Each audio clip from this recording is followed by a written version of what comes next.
दर्शकबिन नमस्कार। अहिले हाम्रो माझमा हुनुहुन्छ कालीकोटको जल्दो बल्दो पछिल्लो चरणको एकदम जल्दो बल्दो नेता बबिजन हुनुहुन्छ अनि उहाँलाई हामी एउटा प्रश्न राख्नेछौँ अनि उहाँले चाहिँ उत्तर दिनुपर्नेछ। बबिजनजी, तपाईले यो भिडियोमा स्वागत छ। थ्याङ्क यू सो मच भन्न चाहन्छु बसन्तजी, तपाईले छोटो मिठो बोल्न एउटा अवसर दिनुभएको थ्याङ्क यू सो मच भन्न चाहन्छु। ल ठिक छ, अब तपाईले चाहिँ एउटा हामी प्रश्न गर्नेछौँ।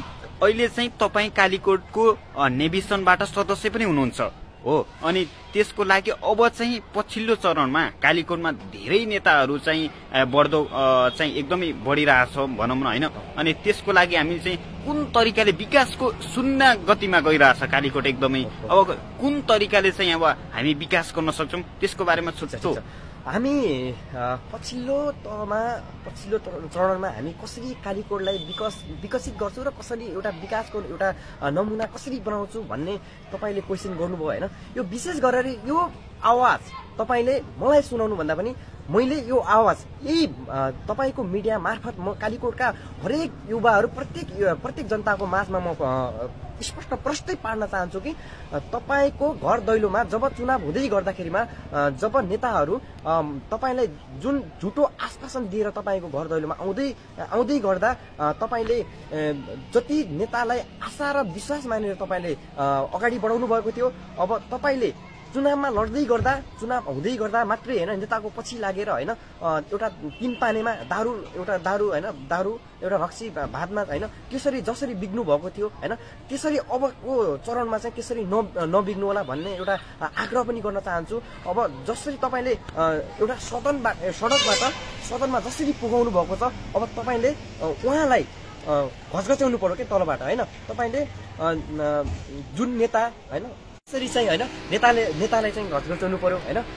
तपाईले सबैजना युवाहरू एकता हुनु पर्यो। गाउँमा कतिको बजेट विनियोजन भइरहेको छ त्यसलाई चाहिँ अनुसन्धान गर्नु पर्यो हैन। नेताले कतिको काम गरिरहेको छन् त्योतिर पनि हामीले ध्यान दिनुपर्छ यो भनेर चाहिँ भन्न चाहन्छु, किनकि यो चाहिँ युवा र कालीकोटका जनताले भन्न चाहन्छु, यो नै भन्न चाहन्छु। ल अब तपाईलाई अर्को प्रश्न पनि हुनेछ। यदि हामीले कालीकोटमा एकदमै विकासको क्रममा एकदमै माथि लैजानको लागि एकदम कालीकोटमा एकदमै धेरै गाडीबाट यताउता दुर्घटना पनि हुन्छ हो, अनि अब युवाहरूको चाहिँ महत्त्व कतिको छ अनि कुन तरिकाले हामी चाहिँ विकास गर्न सकिन्छ त्यो पनि छोटो रूपमा भनिदिनुहोस् है। अब हामी एक त पहिलो कुरा त म के भन्न चाहन्छु भन्दा कालीकोट जिल्ला एकदमै विकट जिल्ला छ। विकट जिल्ला चाहिँ हो, तर त्यो विकट जिल्लामा यस्तो नेताहरू छन् कि जल्दो बल्दो नेताहरू, त्यहाँका युवा भन्दा पनि एउटा कार्यकर्ता भन्दा पनि नेताहरूको एकदमै बढ्दो लहर बढेको छ पछिल्लो चरणमा हैन, खासमा भन्नुपर्दा हैन।